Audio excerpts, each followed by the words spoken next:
Films for Tiger TV Network. We're here at the beautiful Middleton. All the incoming freshmen, you're welcome.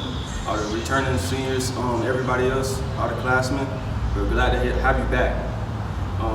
It's a lot of new stuff in the era of COVID right now. We're about to show you what's going down here at Middleton. First off in the front office, Ms. Williams. How you doing, Ms. Williams? Hi. A new face we got on campus is Mr. McBody, our new principal. How you doing, Mr. Body? Hey, how you doing? Good. And we'll get with him later on today. All right. Now that Mr. Flores has left the school, we have a new AP, Ms. Colston. She'll be our assistant principal for this upcoming school year. A new addition in the student affairs office is Miss Smith, which is the mother of our journalism teacher, Miss Smith. Hi. Hi, guys. Have a good year. With the pandemic in the air, if you're able to keep 6 feet apart, you may take your mask off. But if you're not 6 feet apart, please keep it on. With the 300, 200 upstairs in both buildings, you have to go east. You cannot go any other way. Then along with that, with the water fountains, you gotta stay hydrated because the water's not on, as you can tell. So stay hydrated, bring your own water bottles, and be prepared. Something new in the era of the pandemic, all the side hallways, upstairs and downstairs, have two-way walking lanes. So if you stay to the right, and if you're going north, you gotta go straight. To the left, if you're coming back south, you gotta go straight. No turning, no switching over. Stay in your lane. We were able to catch up with our new assistant principal, Ms. Colston. Hey, Ms. Colston. Hello, everybody. I'm Ms. Colston. I'm excited about a new school year, and I'm in charge of students PHE through Z. Go Tigers. Another change is our beloved English teacher, Ms. McCoy, is retiring tomorrow. She's helped out a lot of kids, helped everybody, including me, to get to where they need to be now in their English classes. We just want to say thank you, and we all love you. All right, we're back again, Tigers, with Mr. McBody, our principal. We have some questions for him today. We would like him to answer, give us the good answers, and get a feeling for what he's trying to feel. Our first question is, with all the changes due to COVID, what are your expectations for the school?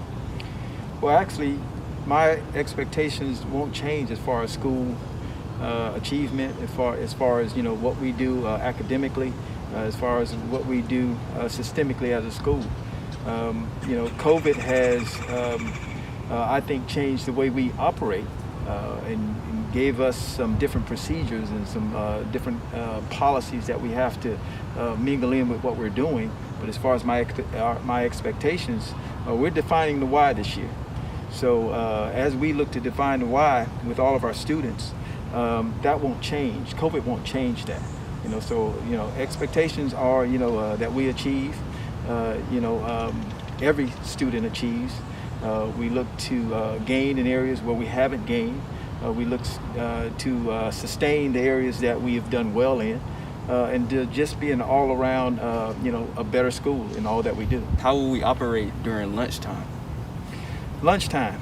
And what I will say is, as you look at our procedures, for this COVID-19 era, think about social distancing. Think about washing your hands and having a mindset of cleanliness. Think about wearing a face covering, properly. And that means covering your mouth and covering your nose. As you see, there will be patterns of flow, traffic flow throughout the school.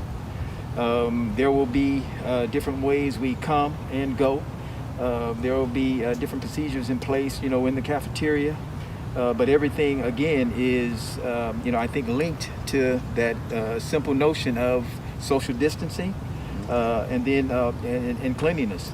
So since water fountains won't be working, will the school provide water for the first few days to unaware students? Good question, good question. Now, what we're doing is I will provide every student every morning with a bottle of water. We're going to give bottles of water 2 times during the day. First thing in the morning during breakfast, they'll be able to get their normal water that they can get with breakfast. I'm going to give them an additional bottle of water. They'll be able to take those bottles of water with them as they go to class. You know, normally that's kind of a thing we don't do, you know, because we don't know what's in the bottle and, you know, and doing checks of that nature. But again, the change in the policy will be we will allow students to carry those bottles with them to class. They'll get a bottle then, and then our students will all get another bottle of water, an additional bottle at lunch that they can take for the rest of the day.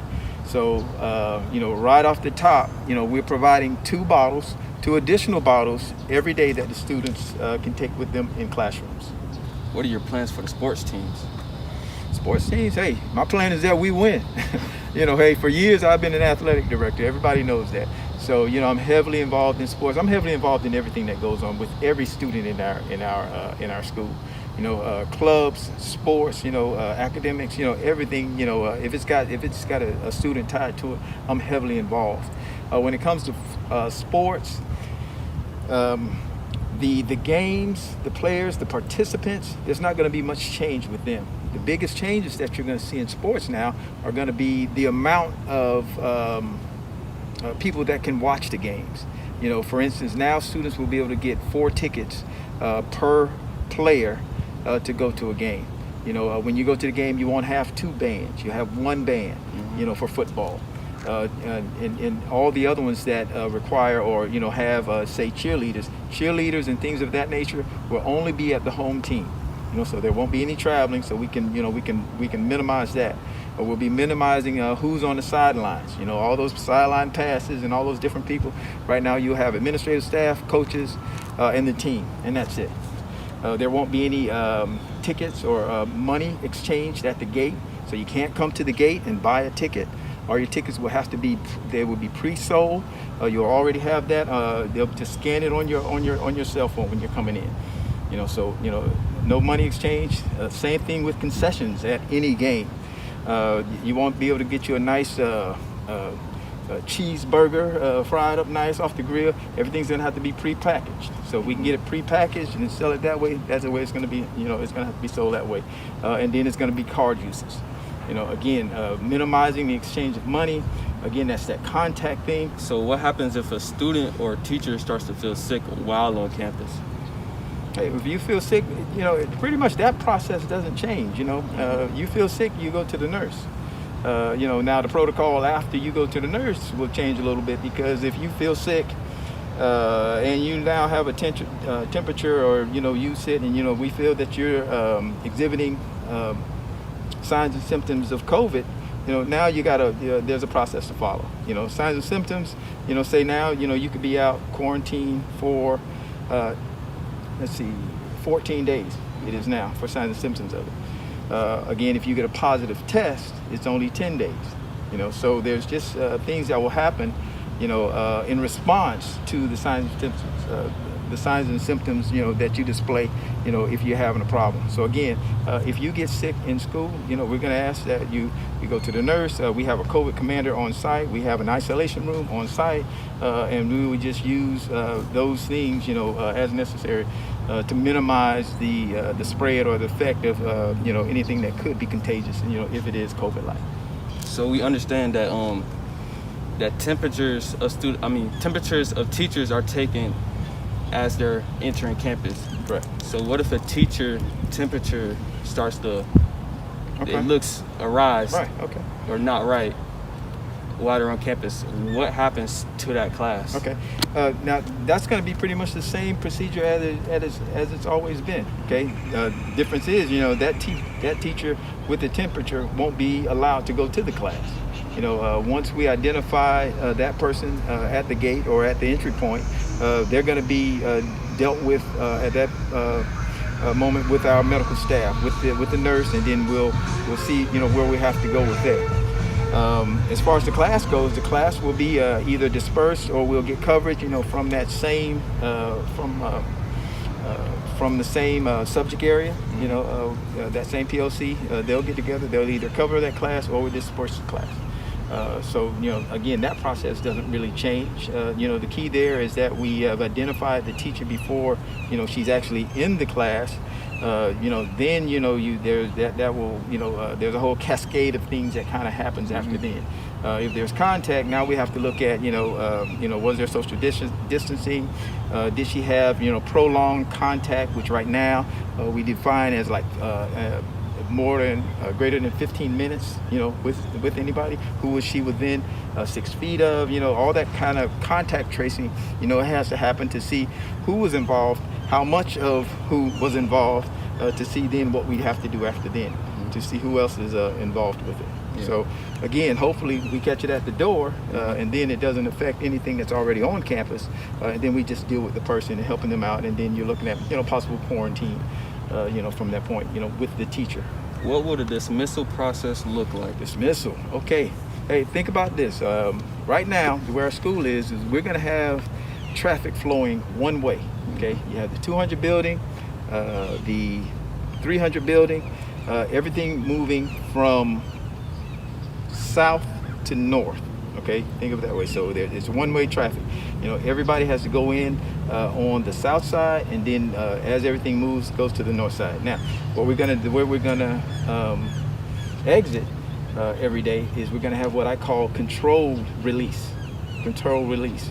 We're not gonna just ring a bell and everybody go. Yeah. We're gonna ring. What we're gonna do? We probably won't even ring a bell. What we'll do is on some days, and we'll alternate it so we don't have some kids leaving early, always on the early side and some on the late side. But we may go with, say, 200 building and 400. So really that half of the school, that side of the school, everybody exiting out that north wing, going to the bus, and that those areas, we get that cleared out, and then we'll go with the other side, 300 and say 600 ROTC, that side. So it'll be a controlled release. So that we can monitor the flow of students, and we can make sure, again, one of the things after school, no congregating. Everybody after school, everybody want to chill. Hey, I'm here, I'm there. I want to go see my boy, go see my girl, hang out. Now it's going to be pretty much, because we are in a pandemic. We need you to release, go. No congregating. So I'll have people out. We'll be in certain positions, and we'll be pushing the flow. Yes, we'll sir. be pushing the flow. Guys, that's our new principal, Mr. McBody. And speaking of tigers, our tiger has a new tail now. Don't think about touching the tiger now, because there's a lot of new cameras everywhere at the school now. We do. So all the new coming people, there's a lot of cameras. All the old comers, there's a lot of cameras now. Yeah. That's all for now. I'm Cameron Williams with Tiger TV Network, and have a great first day.